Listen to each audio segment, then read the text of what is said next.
첫 시간 주님께 안녕하세요. 대강교회 오훈 목사입니다. 5월 17일 금요일입니다. 하나님 우리에게 주신 말씀은 신명기 20장 10절에서 20절까지 말씀입니다.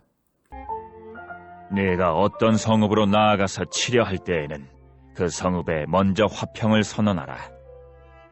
그 성읍이 만일 화평하기로 회답하고 너를 향하여 성문을 열거든 그 모든 주민들에게 내게 조공을 바치고 너를 섬기게 할 것이요.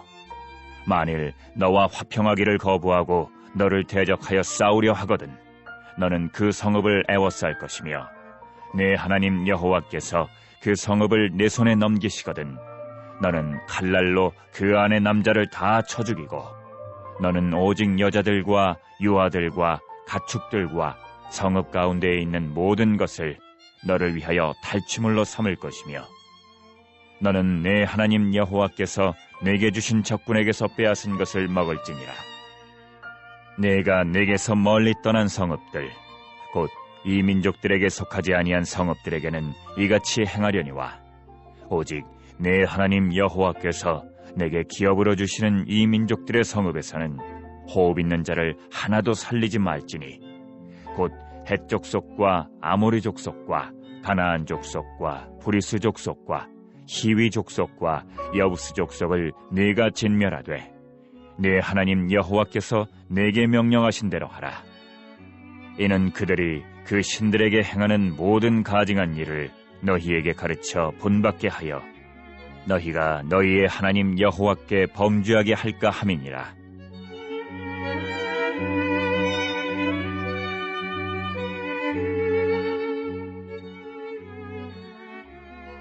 너희가 어떤 성읍을 오랫동안 애워싸고 그 성읍을 쳐서 점령하려 할 때에도 도끼를 둘러 그곳의 나무를 찍어내지 말라. 이는 너희가 먹을 것이 될 것임이니 찍지 말라. 들의 수목이 사람이냐? 너희가 어찌 그것을 애워싸겠느냐? 다만 과목이 아닌 수목은 찍어내어 너희와 싸우는 그 성읍을 치는 기구를 만들어 그 성읍을 함락시킬 때까지 쓸지니라. 아멘. 구약에 나타나는 전쟁을 볼 때에 현대인들은 거부 반응을 일으킵니다.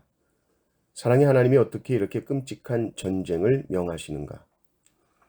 16절, 17절을 보십시오. 오직 내 하나님 여호와께서 내게 기업으로 주시는 이 민족들의 성읍에서는 호흡 있는 자를 하나도 살리지 말지니 곧 헷 족속과 아모리 족속과 가나안 족속과 브리스 족속과 히위 족속과 여부스 족속을 내가 진멸하되 내 하나님 여호와께서 내게 명령하신 대로 하라.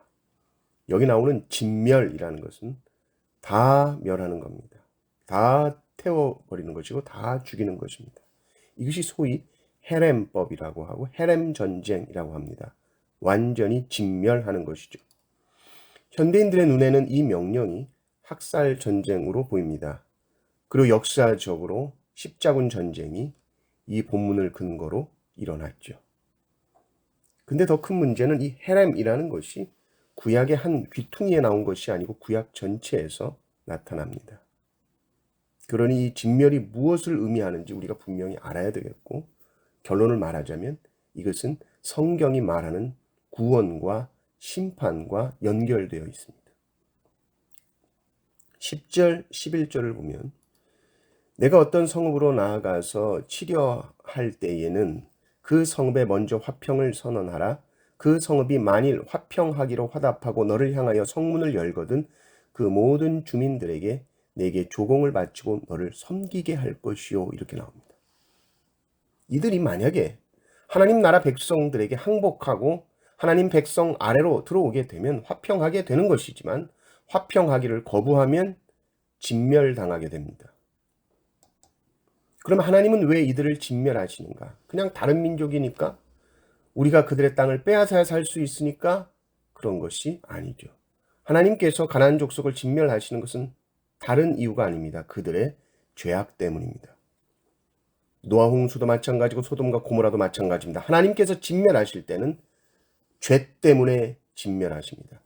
그럼 가나안 땅 이 민족들도 죄 때문에 진멸하시는 겁니다. 창세기 15장을 보면 아브라함의 횃불 언약이 나오는데 하나님께서 아브라함에게 이스라엘의 앞날의 일어날 일을 말씀해 주시는 장면이 있어요. 거기에 가나안 땅에 들어갈 때의 말씀이 있는데 이렇게 나옵니다. 너희들이 가나안 땅을 떠난 후에 4대 만에, 4대는 400년인데 다시 가나안 땅으로 돌아오게 될 것인데 왜 그 기간이 있느냐? 가나안 백성들의 죄악이 차는 시간이라는 거죠. 만약에 이들이 죄악으로 관영하지 않았다면 하나님께서는 이 가나안 백성들을 진멸하지 않았다는 말이죠. 이스라엘 백성들이 가나안 땅에 들어가는 것은 그러므로 그들의 죄악을 끊어내기 위해서 들어가는 겁니다. 심판하시는 하나님의 이름으로 들어가는 것입니다.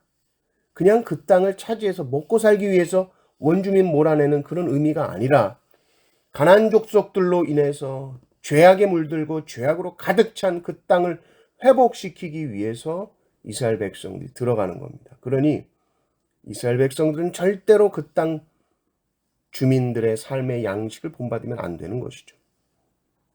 18절을 보면 이는 그들이 그 신들에게 행하는 모든 가증한 일을 너희에게 가르쳐 본받게 하여 너희가 너희의 하나님 여호와께 범죄하게 할까 함이니라. 가나안 정복 전쟁은 죄를 향한 하나님의 심판을 보여주는 것입니다. 현대인들이 이 정복 전쟁에 대해서 받아들이기 힘든 것이 하나님의 심판 자체를 인정하지 않기 때문입니다.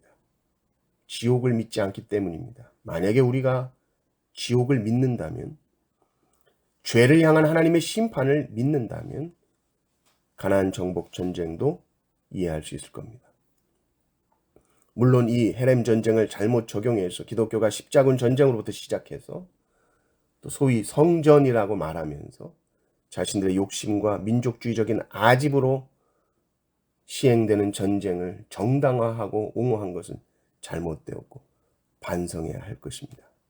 그러나 우리는 이 본문에 나오는 이 가나안 정복 전쟁, 이 진멸하는 전쟁을 보면서 궁극적으로 최후의 심판을 생각합니다. 하나님은 최종 심판을 역사 속에서 미리 보여주신 것이죠. 노아 홍수도 그렇습니다. 소돔과 고모라 멸망이 그렇습니다. 가나안 7족속의 진멸, 여리고, 아말렉 진멸, 이런 성경의 기록들은 죄에 대한 주님의 최종적인 심판이 반드시 이루어질 것이다 라는 것을 역사를 통해서 미리 보여주신 것입니다. 그러면 우리는 이 최후 심판에서 어떻게 진멸당하지 않을 수 있는가? 이것이 중요하죠. 오직 방법은 한 가지입니다.